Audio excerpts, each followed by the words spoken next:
very sensitive piece. I mean, so often you see chairs, particularly, that appear to have come directly off the drawing board in terms of elevation, front elevation, side elevation. They've been thought of in that kind of way. And this, to me, is a piece that one can appreciate three-dimensionally in the round. It's any angle. Well, that's very important. Yes, it is. It is, because you never see it in that kind of way. You never sort of see a chair absolutely straight on or absolutely from the side. You're always kind of moving and walking around. Well, this raises the issue to me about the whole process of the conventional way of designing, of designing at the drawing board, you know, the plan, the front elevation, and with chairs, to me, it is a nonsense, absolutely, as you say. But how do we go about designing chairs? I mean, how would you design? Where would this chair start? Do you think? Well, I think it starts obviously with the beginnings of an idea. But I mean, personally, I would get into three dimensions as quickly as possible, and not worry about obviously the precise details of actually the joints and so forth at this sort of stage. But put something together that has the essence, the character. Yes. Possibly, I mean, you might be using timber, you might be using cardboard. You know, use whatever is appropriate.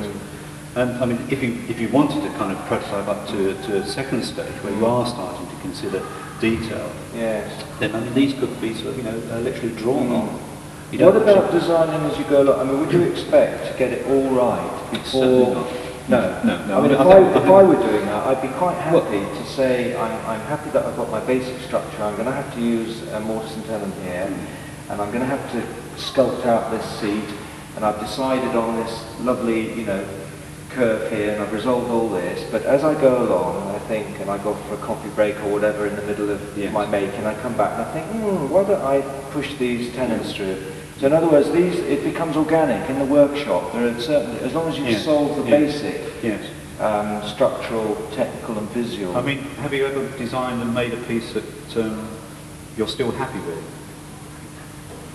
That you're 100%, or that you were 100% happy with? I mean, I certainly haven't. I mean, I'm never totally happy with any design. I mean, my high-back rocking chair is probably my most successful design, but from the point of view that it's the one I sold the most of.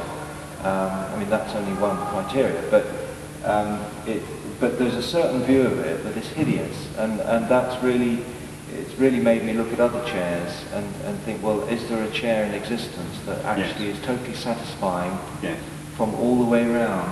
It's almost the Achilles heel. I mean, I know my angle, the weak angle. I mean, whenever I photograph the chair, I never photograph it from that angle. But it's got a very strong visual profile or whatever, from certain angles. And there's, because chairs are so complicated, to get it all right, to make the thing exciting visually, but not sort of here today, gone tomorrow. I mean, my high-back rocker chair was designed in 1973, and I still make them. It could very easily have got burnt out in 5 years as a design. I mean, there was no knowing. But to make it comfortable and durable and made to a price, it's a tall order with chairs. To get it, I think you can always. It's another thing why chairs, I think, evoke such debate, because they're very personal objects that we sit in, we relate to, we identify with them, and we're most critical of them as well. And I'm not sure actually that there's such a thing as a comfortable chair. No, well, actually, I mean, this is a case in point where I find it visually interesting, and there's an elegance in terms of the proportion. Very. I mean, in actual, and the seat is the seat, sculpted out. It's again very inviting to sit in, but the back. For relatively long periods, I mean, actually is really, not terribly successful, or certainly not as successful as the turf chair that we were looking at earlier. Really? Where, the back was inviting to sit in, and the expectation was fulfilled. It felt very comfortable. Yes.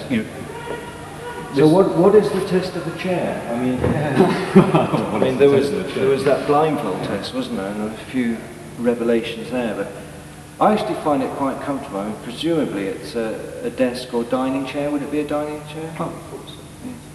You know, people always like to do something with their hands, don't they? You know, if they haven't got a cigarette to keep their hands occupied, it's well, I mean, that's an important part of furniture, of course. I mean, that was Ercolani's philosophy with his furniture, that every aspect, every aspect that you physically touched, handles on cabinets or whatever, would be comfortable.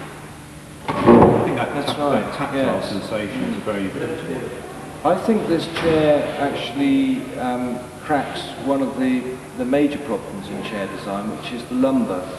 You know, often chairs are designed for the back, as though the back starts from here upwards. In fact, the importance of what is down here, because it will vary between, well, it's interesting. See, I mean, you find it comfortable. I'm perhaps a different size and profile to you. Sure. And, I mean, that's the dilemma. So maybe a chair should be like a pair of shoes. We should ideally have them tailored to fit our particular proportions. Yeah.